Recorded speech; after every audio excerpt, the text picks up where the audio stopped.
Ayun na lang po, eh, 'di ba, bago tayo magsimula rin sa topic. Eh, ito nga nakuwento ko nga sa inyo kagabi na nahuli ako ng mga Kojik, ng mga DDS vlogger doon sa Liwasang Bonifacio, 'di ba? Oo, nahuli ako. Lapitan ako ni Bisdak. Sabi ni Bisdak, "JD ano, JDB!" Gano'n 'no. Sabi ko, "Uy!" Sabi ganyan, pero maiksi na yung buhok niya, pogi na si Bisdak. Sabi niya, "Sir, welcome ka dito." Kaya sabi ko nga, eh, "Oo, lagi naman ako nandito, eh." Tapos sabi nila, "Itong dalawang ito lagi nandito, minsan nasa likuran ko, eh." Sabi ko, "They're my kids." Sabi ko. Eh, sabi ko, "Ako, eh, tinuruan ko mag-vlog yung dalawa, malalaki na, eh." Sabi ko, "Tama na yung pagpapagatas sa mga yan, trabaho naman. Dun lang ako sa likod lagi, nakikita ko nga lang kayo, eh." Sabi ko. Eh, sinasabi ng ibang mga subscribers ko na mga viewers niyo rin naman yung iba, 'di ba? Yung mga subscribers yung viewers ko rin naman. Yung iba nagba-bash, it's alright. Eh, kako, kukuyugin daw ako. Sabi ko lang nga, eh, hindi ako naniniwalang gagawin nila sa akin 'yan. Sabi ko, "Not in my territory." Sabi ko, "Oo naman."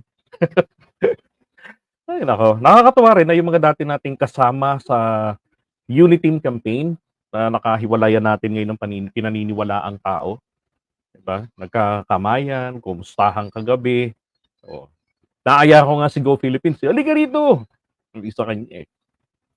Ay naku, kaya lang meron ho talagang mga taong parang parang may kurung-kurong sa utak, biglang lumapit dun nagsisisigaw, "Ensaymada yan, ensaymada!" Yung, isang babaeng matandang bagito sa pagba-vlog lang yan na ano, ngaw-ngaw na ngaw-ngaw, sinaway nila yun, eh. Ay naku. Okey, eto na pag-usapan na po natin, ano ho, mas maganda. Lori, magandang umaga sa inyo diyan, sa inyong dalawa ng aking tokayo, si John.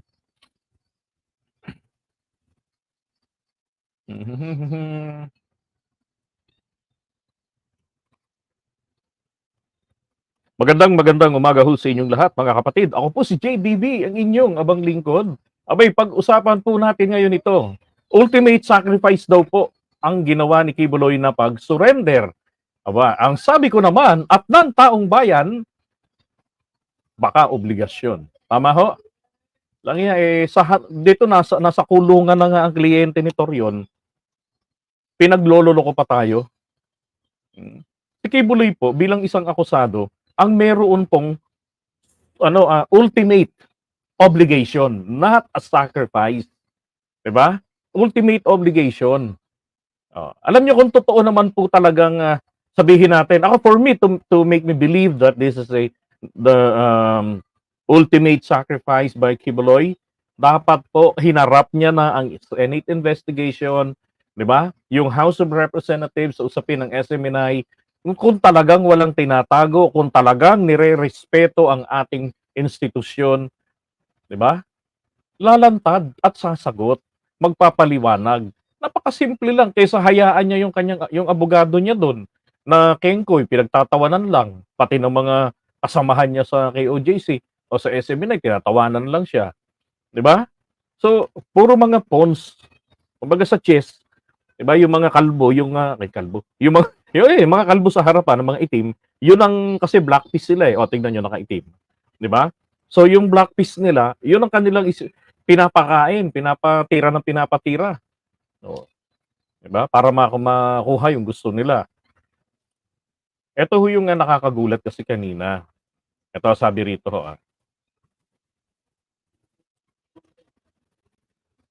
eto, 'yan, ah, sa balita ho ng, PTV, KOJC Legal Counsel, Attorney Torion, Israelito Torion, akala ko Attorney Diwata, eh, shared a photo with KOJC leader Apollo Kibuloy. Following his surrender yesterday, September 8, this is to inform the Filipino people that Pastor Apollo Sikibuloy chose to surrender to the PNP AF/AFP because he does not want the lawless violence to continue with the KOJC compound. Di ba ganun style ni Torion magsalita? Dali rin palang gayahin, no? Nakopya ko ba? Nakopya ko ba yung style ni Kalbo? Ay, ni ano? Kalbo kayo ng kalbo. Ni ano? ni Torion. Ayan o. This is to inform the Filipino people that Pastor Apollo C. Quiboloy chose to surrender to the PNP/AFP because he does not want the lawless violence to continue with the KOJC compound. He could no longer bear to witness the suffering his flock had endured for many days.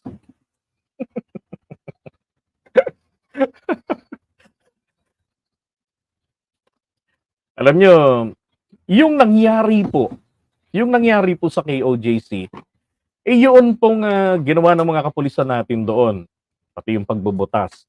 Yun po ay bahagi ng pagpapatupad ng valid na warrant of arrest. Okay? At kahit pa sabihin natin search warrant, ang kanilang dala-dala, pwede po silang magbutas. Lalo pong mas mapanganib. Alam mo, itong mga loko na to, kung sila po ay may search warrant, lalo na ho, mas delikado, baka ho talagang, nako, di ko ma-imagine, baka mabalik sa parang under construction ang KOJC. Kasi po pwede silang maggiba.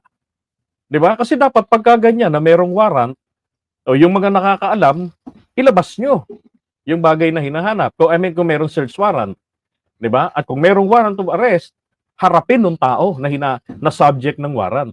Pag wala at may resistance, may mga pagtatago, may mga talagang activities to cover up, pwede ho sila. Nasa law po yan. Nasa patakaran po yan na inaalaw kung kailan pwedeng magbasag, magbutas, magiba ang ating law enforcers.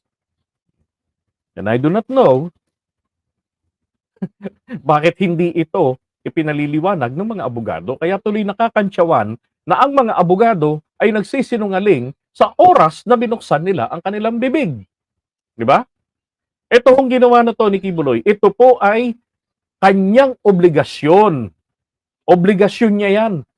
Simula pa lang. Kaya lang, dahil nga po doon sa sinasabi ko sa inyong executive session, nung isang araw, di ba, ito, hindi nyo po ba napansin yung video nung bias investigation? Di ba? Yung bias investigation ni Senator Bato de la Rosa. Sa buong paggisa nila kay Torre, hindi nyo ba napansin? He was very, very confident. Kahit nagigil ng mahigit 8 oras yung pag-uusap nila doon, parang yung bala niya to prove to the public na si Quiboloy ay nandoon at mayroong mga sangkot. May mga sangkot po na mga kilalang tao. Kaya nga po niya, di ba, hiningi na mag-executive session tayo. And aside from that, ayaw niya lang i-reveal kung sino po sa dating kinaaanibang iglesia nito ni Quiboloy. Diba? Galing yan sa Pentecostal Church. Yung nagpahiram ng equipment para siya ay mahuli. So doon po sa executive session na yon, inilatag ni Torre. Yun naman sabi niya doon ko sasabihin sa inyo, sabi niya doon sa Three Stooges. Diba? So eto na nga. Binigyan lamang po sila, that was Friday, tapos binigyan lang sila ng Saturday. And then, ang sumunod pong nangyari, di ba? Alam nyo na. Eto, yung kagabi, baka hindi nyo napanood. Okay. Menos na battery. Okay, magandang gabi po. 3 bagay lamang po yung sasabihin ko. Unang-una po, ay kinukumpirma po natin na hawak na po natin si Pastor Quiboloy, si Jacqueline Goy, si Ingrid Canada, si Crescente Canada, at si Silva Semanes po. Napuha po natin yung custody po nila around 5:30 this afternoon at mga bandang 6:30 po ay nilipad po natin sila mula po sa Davao at papunta po dito sa Villamor po. May lumabas. Lumapag po sila ang C-130 yung land po nitong mga nasabing individual at naparating po sila dito sa Villamor na around 8:30 ng gabi at naparating po tayo dito sa custodial facility na mga around 9:10 ng gabi po. Sa ngayon po ay nag-undergo po sila ng booking process. Kasama na po dyan yung fingerprint at mugshot. At natapos na rin po yung physical and medical examination. At nangyari po itong pangyayari po na ito dahil kanina pong mga bandang Uy, eto na. Okay, so bago natin ituloy yan, so binanggit niya, kumpleto na. Lahat ng mga chicks, dating chicks, mga above, kasama ni Kibuloy na akusado. Isang package po ang naglitawan sa Lungga kahapon. Mga around 6 daw, pero actually mga bandang 5:30 yan eh. Paano ko po nalaman? Kasi there were videos nang nireview ko kanina, maliwanag pa na nagkakamayan na yung mga tao, yung mga pulis, kinakamayan na ng mga taga KOJC, papapicture na sila together with the police, di ba? Niyayakap nila, bati-batian sila ng simbolo ng kabubuhan sa Pilipinas. Nagaganunan na sila. Pero syempre, may mga pulis na walang pakialam, ganun lang naglalakad, bit-bit yung Armalite. Siguro ako, ito ay nabuhusan ng ihi na may tae, may panis na kanin, o pagkain, o kaya naman nabato ng gaulong bato. Diba? Naibato yung ulo ni bato. Diba? Ito ho yung nangyari. Makinig kayo. Yung mga hindi pa rin ho nakukumbinse, lalo yung isang kaibigan namin, na wag raw maniwala sa Rappler. Hindi po ito Rappler. GMA News po ito. Okay? Kasi taga Mindanao rin yata yun. Tapos gano'n naman 'di ba? Binubulag, nagpapaka-DDS, binubulag ang sarili. Ito ho yung totoong nangyari. At para din doon sa ibang vloggers na nagsasabi, I highly doubted na tawag dito, na sumuko si Kibuloy. Nahuli yan, talagang pinipilit. Kahit po nakasupport tayo kay PBBM, focus po tayo sa facts. Okay? Kung sumurrender. Ang ending, nahuli pa rin Na-aresto pa rin Ito ho yung eksaktong nangyari.